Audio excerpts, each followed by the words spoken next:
Salut les déconfinés, c'est Merej, et avant de commencer cette vidéo, allez, juste pour le kiff, on se regarde ça.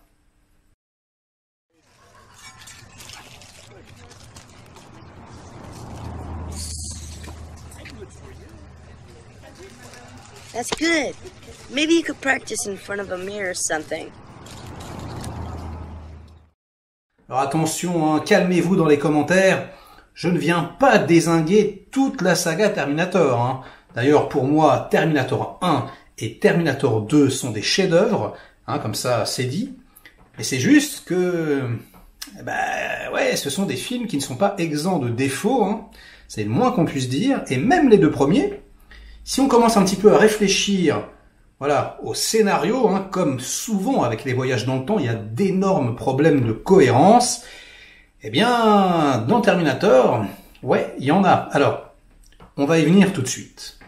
On va commencer directement, voilà, dans le meilleur Terminator, le chef-d'œuvre des chefs-d'œuvre pour moi, celui, bon où tu peux pas tester, hein, la machine à tuer. Encore une fois, hein, ça faisait à la fois flipper, à la fois ça faisait rêver, à la fois on était hypnotisé par le charisme de Schwarzenegger. Waouh! Donc évidemment, je parle du tout premier, hein. Une boucherie, une folie, mais voilà, hein, je vais expliquer un petit peu ce qui me turlupine. Je trouve ça un tout petit peu étrange quand même, parce que qu'est-ce que ça nous raconte ce film? Ça nous raconte que voilà, un Skynet est devenu maître du monde. Voilà, il y a des résistants un petit peu qui vivent limite sous terre, etc., etc. Donc, il y a un leader de la résistance, John Connor, voilà, qui devient, on va dire, une sorte de Christ, hein, le nouveau prophète, hein, qui va sauver l'humanité des machines. Et en gros, eh bien, c'est ce John Connor, voilà, qui va apprendre à l'humanité à se défendre contre les machines, etc., etc. Et à travers lui, la victoire, hein, voilà, va arriver. Donc, eh bien, les machines se sentent, voilà, en danger. Et qu'est-ce qu'elles font? Eh bien, elles envoient un Terminator, Schwarzenegger, dans le passé, voilà, pour dézinguer la mère du futur leader de la résistance, John Connor. Voilà, bing, donc si on dézingue la mère, on est d'accord qu'il n'y a plus de fils, on est d'accord qu'il n'y a plus de leader, et donc on est d'accord que, voilà, hein, après dans le futur, les machines vont gagner. Ok? Ok. Sauf que, qu'est-ce qu'on nous raconte également? On nous raconte que, ayant appris cela, eh bien, ils envoient, hein, la résistance, Kyle Reese, voilà, donc le futur père de John Connor, ils l'envoient dans le passé, hop, pour protéger Sarah Connor, hein, et pour faire en sorte que le futur ne soit pas abîmé, etc., etc. Ok, alors déjà, là, c'est pas possible, en fait. Ce n'est pas possible. Déjà, incohérence, pour moi, fondamentale, puisque, hein, comme la ligne de Retour à le futur, si à partir du moment où tu envoies le Terminator dans le passé, à partir du moment où il est parti, hein, ça y est, c'est mort. À partir du moment où le Terminator est parti, eh ben c'est mort. Voilà, c'est toute la ligne est changée, le futur n'est plus le même. Donc tous ceux qui sont là en train de se battre dans le futur, là, à partir du moment où on l'envoie, bloup, tout ça, ça s'évapore et ça devient autre chose, ça devient un autre futur. Lequel, je ne sais pas, mais en tout cas, certainement pas un futur victorieux, puisque a priori, s'il y va, il va dézinguer Sarah Connor, et donc il va y arriver, hein, vu qu'il n'y a personne pour la protéger. Bon après, pourquoi pas, hein, ça peut être capillotracté, mais non, enfin, je veux dire, c'est pas possible. Donc, la seule solution, ce serait que, finalement, Kyle Reese et le Terminator partent exactement en même temps. Donc, je sais pas, il faudrait imaginer une scène comme ça, où, voilà, Kyle Reese, je sais pas, on voit, voilà, la grosse machine à voyager dans le temps, il voit le Terminator partir, et puis au dernier moment, il saute avec lui, puis les deux, voilà, les deux se retrouvent, mais ça serait l'unique possibilité, ou alors qu'il y ait deux machines dans le temps qui partent exactement au même moment. Mais quand même, c'est une incohérence majeure, selon moi. Et puis alors, les incohérences ne s'arrêtent pas là, hein, puisque on va maintenant passer à Terminator 2. Je suis désolé, hein, si on veut réfléchir en termes de cohérence, ça veut dire qu'au tout départ, ils ont envoyé exactement en même temps. Donc, ils ont envoyé la résistance Kyle Reese et un T800, exactement en même temps, d'accord? Parce que sinon ça n'a aucun sens, nous sommes bien d'accord hein, jusqu'à présent. Et voilà, les machines ont envoyé elles aussi un T800, méchant celui-ci, et aussi un T1000. On se demande pourquoi ils n'ont pas envoyé directement 2 T1000, hein. Mais bon, ça c'est encore un autre problème, peut-être que voilà, ils en avaient qu'un sous la main, bon allez, admettons. Il y a beaucoup de admettons quand même, hein. Mais c'est pas fini. C'est pas fini les petits amis. Parce qu'après il y a Terminator 3. Terminator 3, Rise of the Machine. Et là, qu'est-ce qu'on te dit? On te dit qu'il y avait un 3e T800. Ah bon? Ah bon d'accord. Donc la résistance, ils ont envoyé donc 2 T800 gentils plus un Kyle Reese, pendant que les machines, eux, ils ont envoyé un T1000, une TX là, et puis un T800. Ça commence à faire beaucoup. Et tout ça parfaitement synchrone, hein. C'est-à-dire et la résistance et les machines. Trop fort. Franchement les mecs, vous êtes organisés comme des bêtes, hein. Donc, bref, non. Enfin, je veux dire, là, c'est complètement absurde. Mais ça n'a aucun putain de sens. Mais ce n'est pas le pire. Le pire, c'est Terminator Renaissance. Terminator Renaissance, voilà qui est le chouchou de plein de personnes. Je déteste cette crotasse.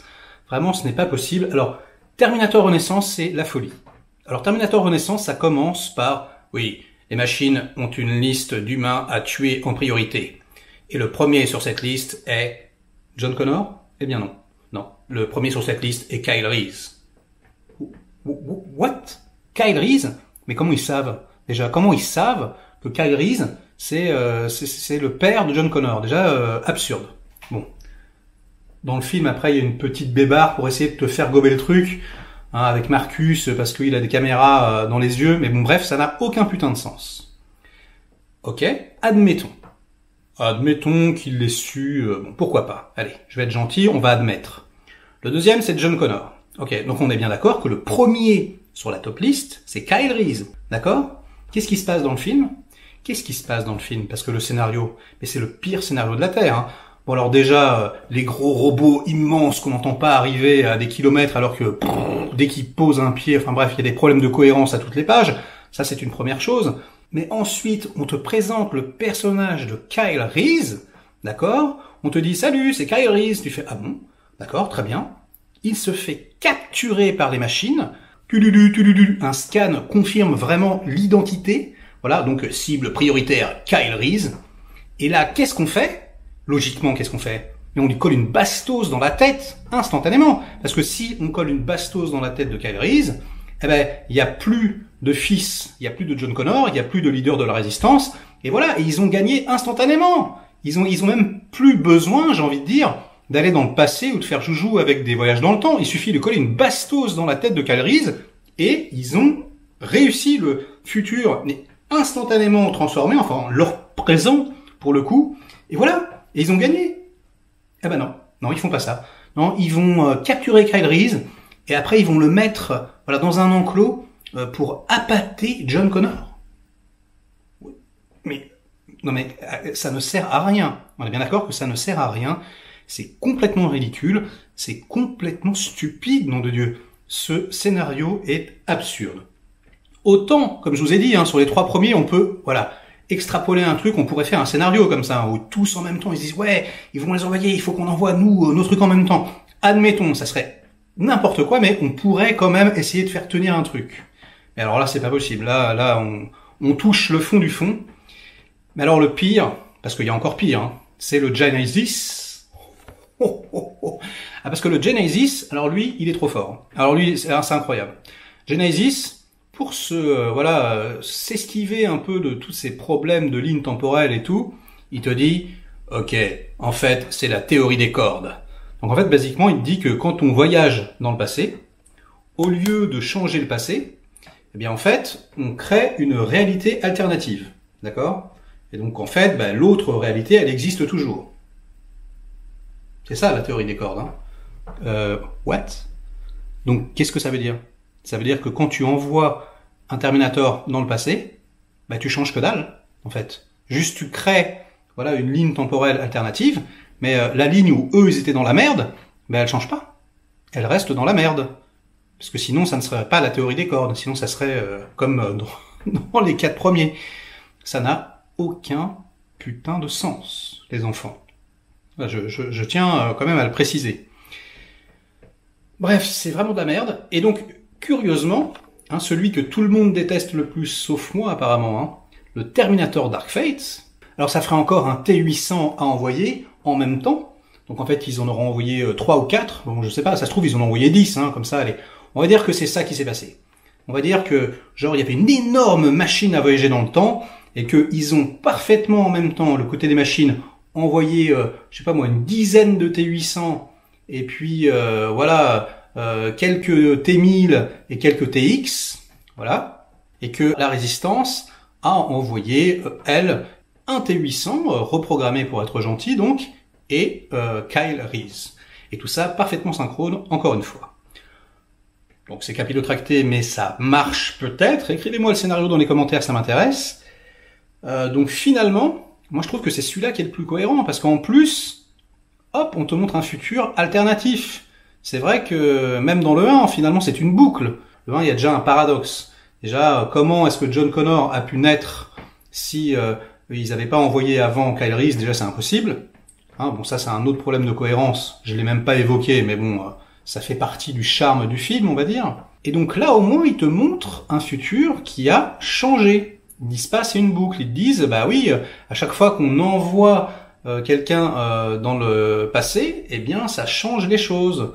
Du coup, c'est plus Skynet, c'est une autre entité, et voilà. Je trouve ça quand même beaucoup plus cohérent. Mais au final, on peut dire que cette saga n'a absolument ni queue ni tête. Ce n'est absolument pas cohérent une miette. En plus, ça se contredit selon les épisodes. Donc ouais, moi je crois que je vais juste garder la trilogie Sarah Connor, Terminator 1, 2 et Dark Fate. Et je vais m'imaginer donc le scénario dont je vous ai parlé, la Résistance et les machines dans le futur ont envoyé tout le monde en même temps, et puis c'était réglé. Alors une dernière petite chose avant de finir cette vidéo aussi, hein, on se demande pourquoi ils ont décidé, les machines, d'envoyer leur T800 si peu de temps dans le passé. Ils auraient pu remonter, je sais pas moi, dans les années 10, dans les années 1800. D'ailleurs, je crois qu'il y avait une première version de Terminator 4 où c'était ça. Ça commençait voilà, dans les années 50. Bah oui, avec beaucoup moins de matos technologiques. Voilà, c'était beaucoup plus simple de dézinguer tout le monde. Bref, ça n'a aucun putain de sens, la saga Terminator. Alors, est-ce que vous êtes d'accord avec moi? Likez cette vidéo. Est-ce que vous êtes en désaccord? Délikez-la. Sinon, comme d'habitude, hein, inondez-moi de commentaires. J'adore ça. J'essaie de répondre à tout le monde. Et puis, moi, je vous dis à très vite pour une prochaine vidéo. Et abonnez-vous à ma chaîne si c'est pas déjà fait. Allez, ciao!